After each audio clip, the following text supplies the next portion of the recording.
All right, well, earlier this week we asked you, what do April showers bring? And of course, it's these beautiful Mayflowers that we have right here. And after yesterday's gardening tips, we wanted to show you how to take those beautiful flowers and create arrangements that you can have in your home or give to a special someone. Right, and that's why we're joined by Anne of Swallowtail Farms. Welcome into Studio 10. Thanks so much for having me. Yes, we're so excited because she's going to show us how, we can make arrangements. I think it can be kind of intimidating when we see all these different flowers, like what looks good together, how do we make them last longer? So we're so excited for you to give us some tips. That's right. So first, tell us what flowers did you bring with us? What's in season right now? Yeah. So this whole bucket is a variety of different types of narcissus or daffodils. You might want to smell them. Some of them smell just amazing. Oh and my gosh. I think it's good to remember that they come in a lot of different forms. Okay. So you might think of just the typical daffodils that you think of, but that they have a lot of really beautiful forms and great smells. Yes. So go ahead. So one thing about them is you do want to keep them either in an arrangement by themselves or to just give them, they're like that introvert friend who needs some time by themselves before you stick them to hang out with others. So you don't want to cut them and then combine them right away with other flowers.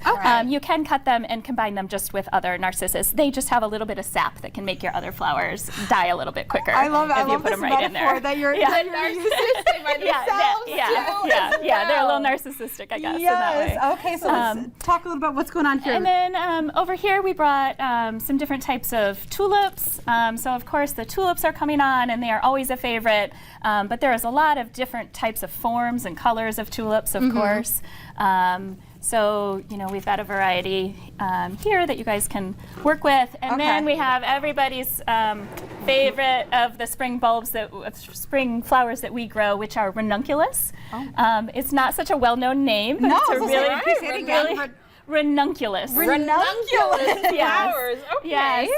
They have super long vase life, and they're really just a great flower. They're a little bit tricky to grow. So they might be a little bit hard for the home gardener to grow them, but they are something that we're able to grow in our hoop houses at the farm. Now that you say that they are tricky to grow, once we have them, we want to make sure that we can keep them and have them last a long time. Yes. What are some of the tips that you give people to make sure that they can last? Yeah. One tip is just to get flowers that are fresh. So when you're buying them at a farmer's market from a local farm, obviously they're going to be a little bit fresher than if they've traveled a really long way. Right. So that's one tip. Another tip is to have sharp, appropriate, I guess, cutting tools. So these are what I like, but they're considered like a nipper, and they're sharp. If you are cutting your flowers with scissors, you might be like just kind of mangling up that stem. I am. And then, and then it can't drink the water. So then it's not going to hydrate itself, and it's going to die a little bit quicker. All right, so here we have 3 beautiful vases in front of us. So maybe with your guidance, can you show us how we could kind of maybe arrange some of these? Right, absolutely. So I guess I would say— There's so many options. I'm like, where do we begin? I'm somebody who I don't often include like every color under the rainbow, but if that appeals to you, you could certainly do that. You might want to start with just like maybe like 2 colors or 2 or 3, So I would say to start pulling out some of the ones that speak to you. Well, the narcissists have to stay alone. I learned that. Oh, they've already had their alone time, so they're ready to join the fun now. Oh, they can. Okay. Yeah. All right. So then, for like these ones, so should we add like some more whites in here, or? Yeah. I think that's a great idea. Okay. And sometimes especially if these are flowers you're growing yourself, or some of them have a little bit of character to them, and I always say like just embrace that.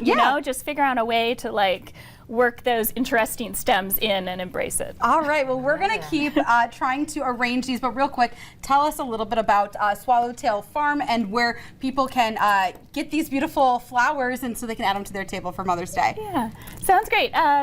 So our farm is based just north of Mason. And we have an on-farm stand that's open Tuesdays and Thursdays from 4 to 7. We also grow vegetables in addition to the flowers, so this time of year we have a lot of salad mix and some other greens and that sort of thing. There we go. And then yeah, we have stuff on our website as well, swallowtailfarm.net. Perfect. So we can treat our moms to some flowers or a nice salad with our dinner or something. All right. Well, thank you so much for joining us on Studio 10. And